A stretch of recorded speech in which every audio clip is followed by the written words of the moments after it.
Voices in Sustainability, the podcast that shines a spotlight on remarkable women who are making a positive impact on our world through their work in sustainability.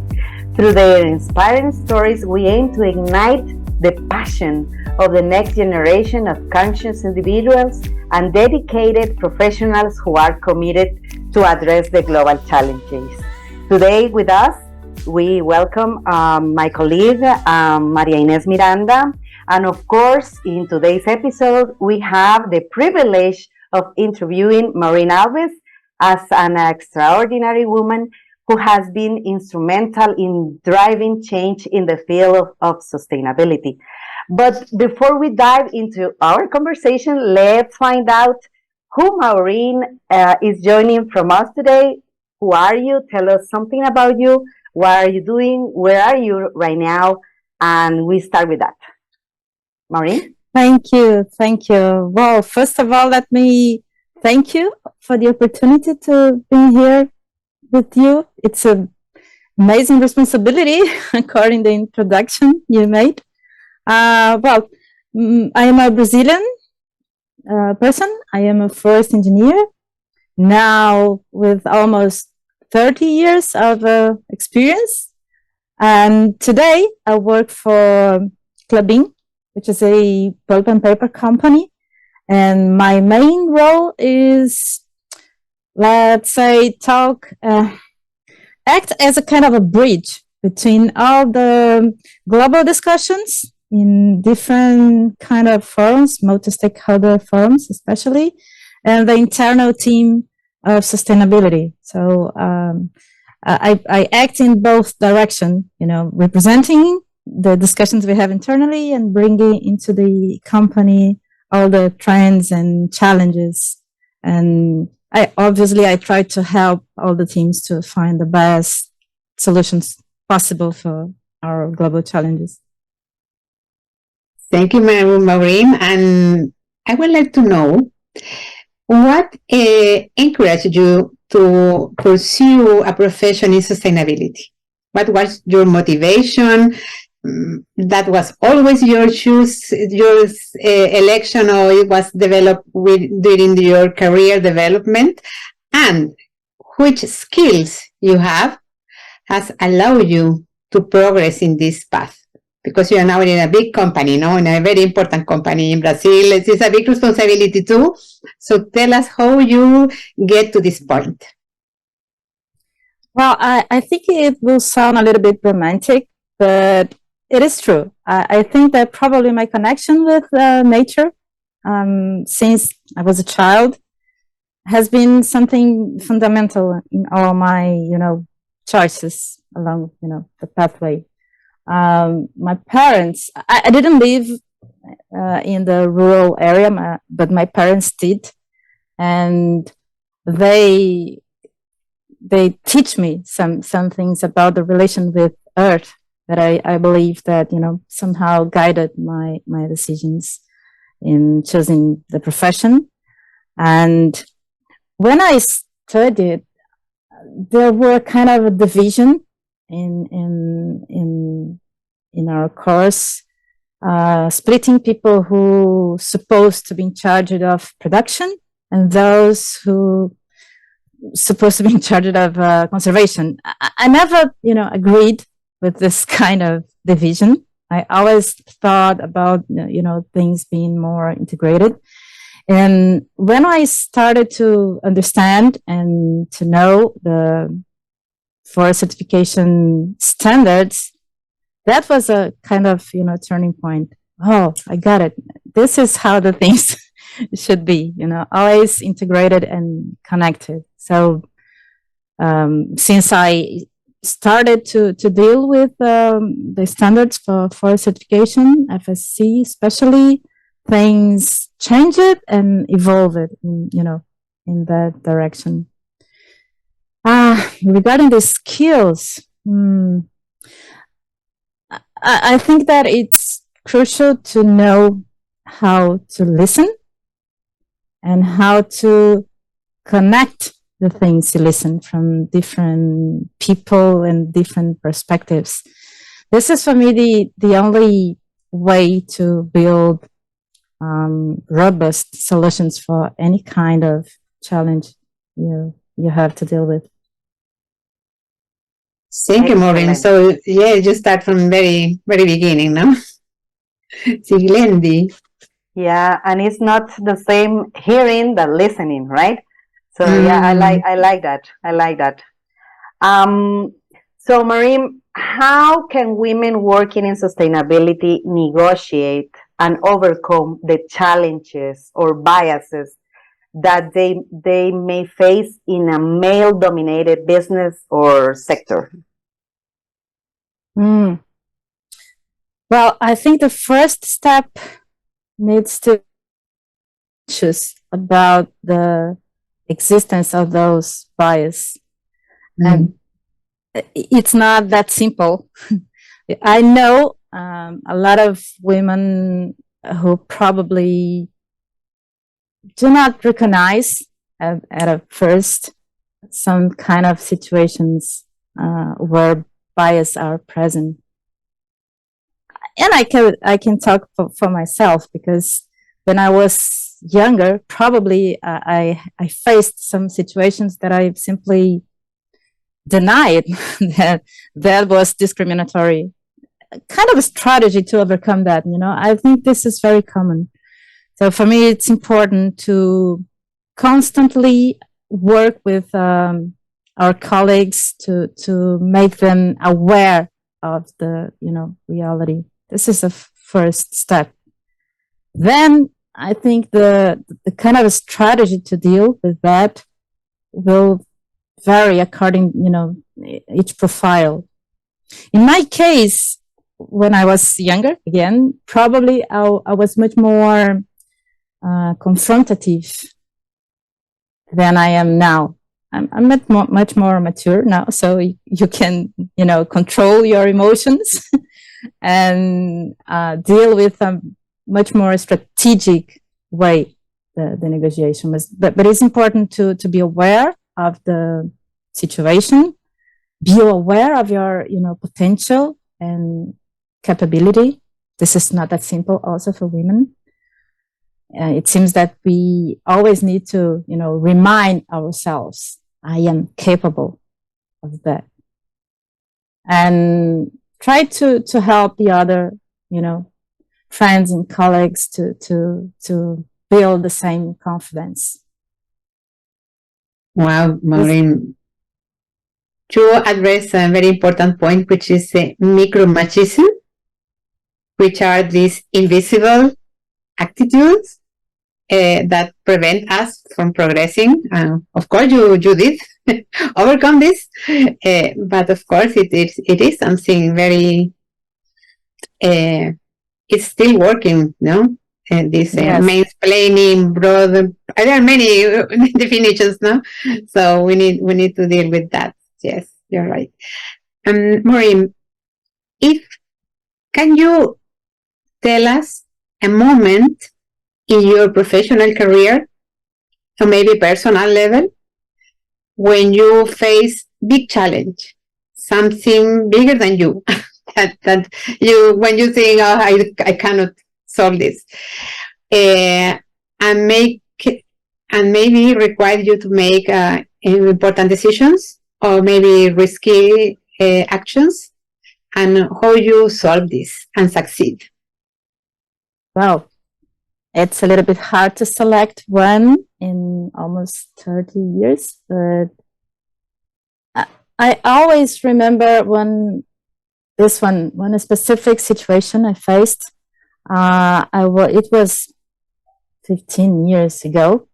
I was representing the company I was working for at the time in a public forum to discuss policies for land use management. It was at the time a hard discussion. The sector decided to keep a position the group discussing couldn't achieve any consensus, so they decided, well, let's go for voting. But that was not the tradition on that kind of forum. And I thought that it will not work. It will not be sustainable. And I don't want to do that. And I told my boss, I will not do that. If you insist in this, position, please ask another person to be doing this at the meeting. It was risky because I simply said to my boss, I will not do this. But fortunately, he respected my position, my decision. He sent another person. And I would not say fortunately, but after a while, my position has proven right because the decision didn't go well. There was some kind of, legal discussion, and they had to start all the process again. So it was risky, but I am somehow happy and proud of that, decision, because I'm also happy to have the opportunity to be in a company that accepted and supported the decision. Wow, that's amazing, because would you say that it was like instinct that guided your decision? I'm not sure. I would say that it was more because I knew the structure, the people and organizations who were discussing. I knew the history previous of that situation. And it was something like, I was forecasting what would happen. But yes, it was a kind of instinctive in terms of respecting my values and my beliefs. Excellent. It's amazing how when we are determined to and focus on something, if we believe in our point of view, we can achieve it. So based on that, how do you anticipate women's leadership in sustainability growing in the future? And what can be done to increase opportunities and representation? Well, I'm not able to anticipate, but I can share my hope and my desire. And I hope that in the next 10 years, we can have an evolution like this, or bigger than we had in the last 30 years. Because I recognize that a lot of things changed, especially in the forestry sector, because I saw it, happening. But it has to be faster. And we already have now more women working in the sector, but we don't have the balance in leadership position. That's what I want to see, changing. And to achieve that, I think we need, let's classify, split in three main points. The first one is related to the first answer I gave you. I think more women need to be aware of the discrimination and of their rights. It seems, fully to say that, but yeah, we still have a lot of women who are not aware of their own potential, their rights, and not able to recognize certain situations which are, machismo or discrimination. Second, those women who already, get there, they can play a crucial role to help another women to be in the same space, in the same position. So every kind of policy or program or, effort to help to push forward other women is valuable. That's my main thing.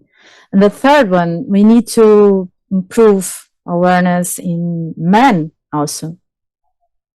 This is not a change that we can make alone.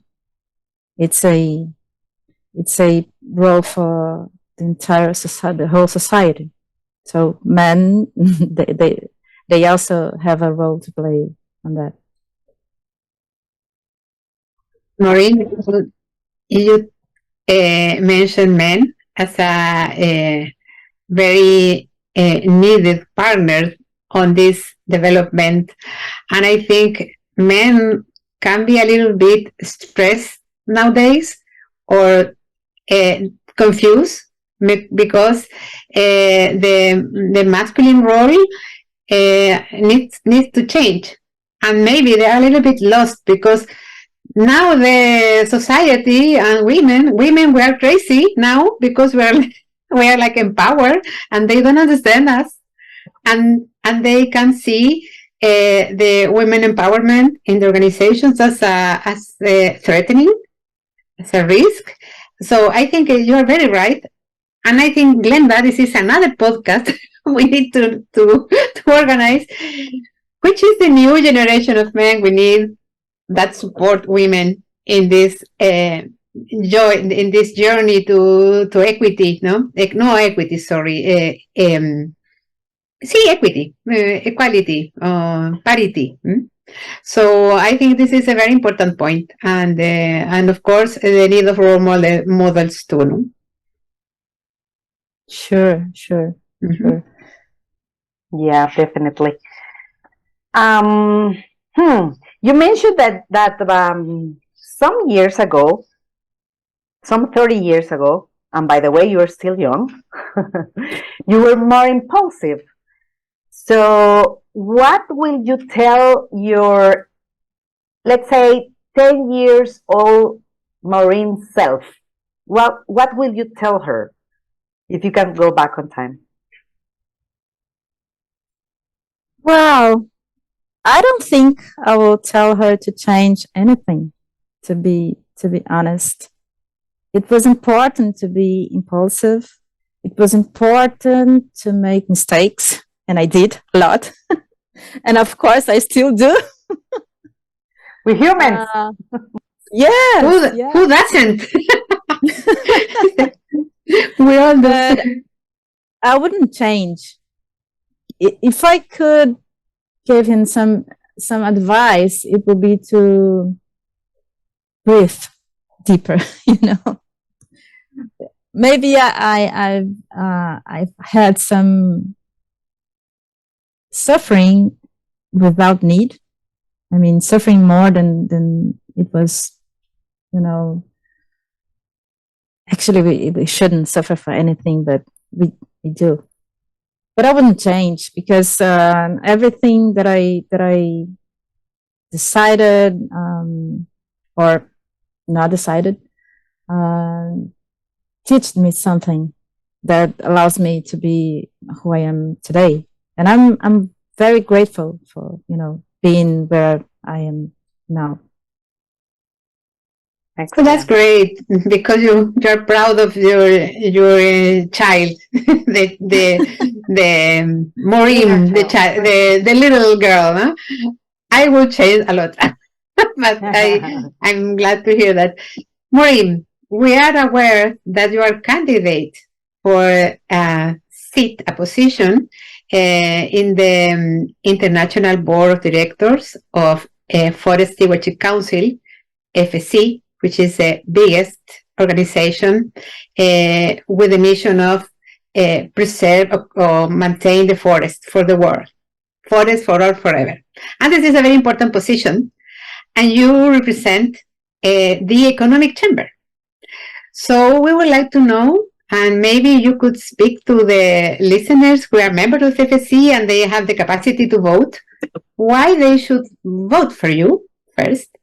And then which are the main issues or areas that from the economic point of view you would like to promote at FSC? And maybe not only from the economical point of view, maybe other, no? Also. Perfect. Well, thanks for the opportunity to talk about that.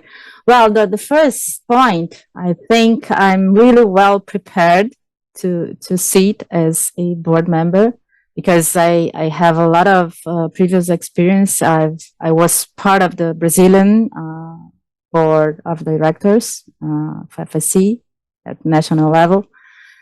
I know the system very well, its governance, its challenges, its membership. And I really feel well prepared to deal with the challenges the system and the forest, the global forest has to deal with.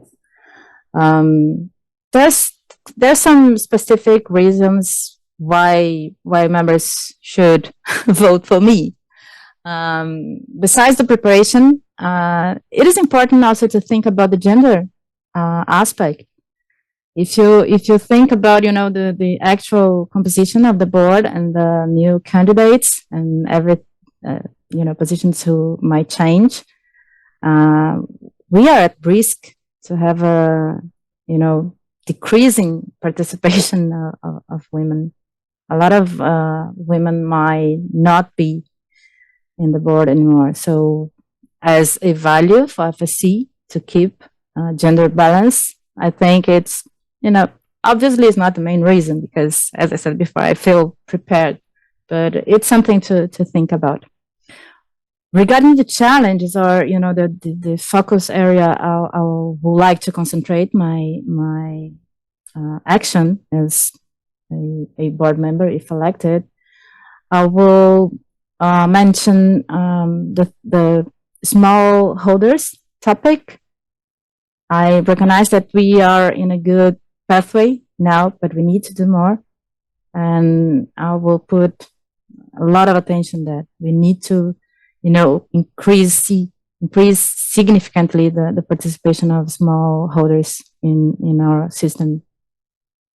At the same time, it is important to take actions to make the certification and other, ways to participate in the system something valuable for certificate holders and for all the stakeholders.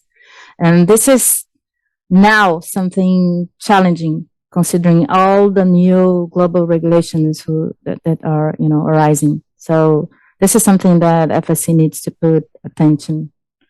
And of course, in every strategy or goal for, in the FSC strategy, the gender will always be a crucial point to pay attention. But we could spend hours talking about many challenges we have in the system. Yeah. Well said, Maurem. Yeah. And talking about challenges, what challenges do you see for the forest sector in the short, medium, and long term? Very brief. What do you think? The main challenge has to do with, how slow as, humankind we are going regarding the climate crisis. We are not doing all the things we need to do and not even close to the, velocity we need to put on that. It has to do with the population on the earth. We are growing and we will grow, and without the sufficient level of conscious or awareness, amongst the people, it will not be possible to change. And with the growing population, this is also a potential threat to forest, all over the earth, the globe. So I see the need for urgent and more concrete actions to prevent. And this is not only to keep forest, is our only chance to survive and to have a good life as humans. Maurem, there is a sentence I like a lot. I heard from an author called Nefes Hamed that says that the planetary emergency crisis or climate change crisis is a spiritual crisis, which is very interesting because it's about us. and how we relate with the biosphere, and how we find happiness, not consuming, because this is maybe the core of the problem, that we need to change personally if we are going to do something, no? And of course, what you say, we don't do enough, and that's totally clear, no? But I think it is also that aspect you mentioned, climate change. It is very important. It's very and more complex than we think, maybe. Yeah, but the good thing is there are solutions out there. I believe that we can do it. Yes. But the key point to achieve all the changes we need goes not only through the rational. We need to touch something on the society, on people who that allow them to decide to change. But I think it is possible. Absolutely, Maurem. Excellent. Well, Maurem, what do you think if we do this this thing that we just did before? That it's a dynamic, I call it, and I'm gonna say a word, and you may answer what comes first on your mind. It can be a word or a phrase. So, resilient. Forest. Okay. Power. Art. Okay. Climate change. Rethink. Equality. Dream. Communities. Communities. Happiness. Forest. Life. FSC. Hope. Sustainability. A must. Women. Life. Empathy. Power. Great. No, I love this empathy, power. I like it. And about that, Maurem, how is your relation with power? Sorry, again? How is your relation with power?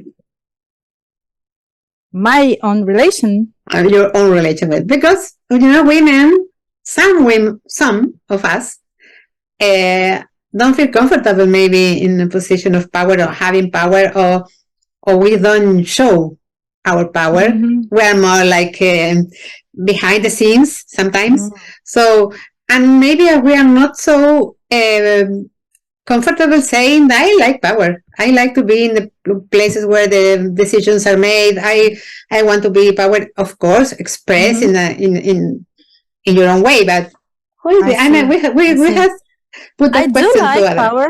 I do like power, and I relate power with responsibility. So for me, power is not something related to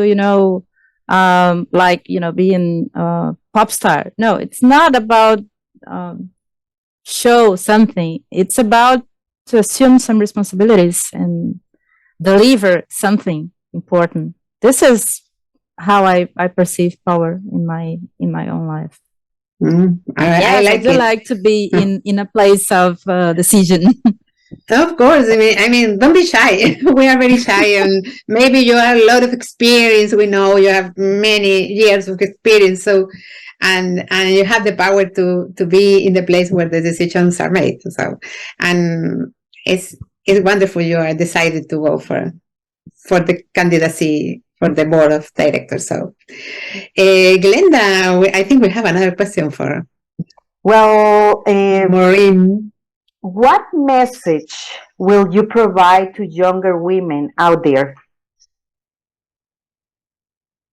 Explore your own potential, believe on that potential. And I said it before in another meeting, keep alive your curiosity. Invest your own energy in know new things, in explore different aspects of life. This is really important. We are now discussing about mainly professional life, but I believe that it's super important to open space in your life for other things than your profession. You need to have other interests. You need to develop some kind of activity or whatever that can feed your call, as you want, soul or spirit or whatever, but to feed yourself, not only technical books, discussions, or whatever. You are so right, Maurem. When Glenda is an artist, I know. I know. I also have a second life. No, you're totally right, Maurem. Absolutely. And yes, we need because I don't know. I think we all want the same. We all want to be happy and have fun. Wherever you are, in any position you are, any job you have, you only want to have fun. And I think having fun is maybe light, but I mean having fun means do something you really love to, and makes your creativity to express. And if you are happy, and you will have more ideas, and if you are happy and if you have a nice time, people like you will come to you. So new allies, new friends, new projects will come. I think it's wonderful. So thank you for that. So once again, we sincerely appreciate this opportunity to learn more about you, Maurem, and we wish you every success in achieving your goals, including securing a place in FEC International Director. We invite you to keep listening to these women voices in sustainability so you can learn more about these wonderful women like Maurem. So thank you. Yes, thank you, Maurem, for your experience, for sharing a little bit of your life with us. My pleasure. Thank you very much.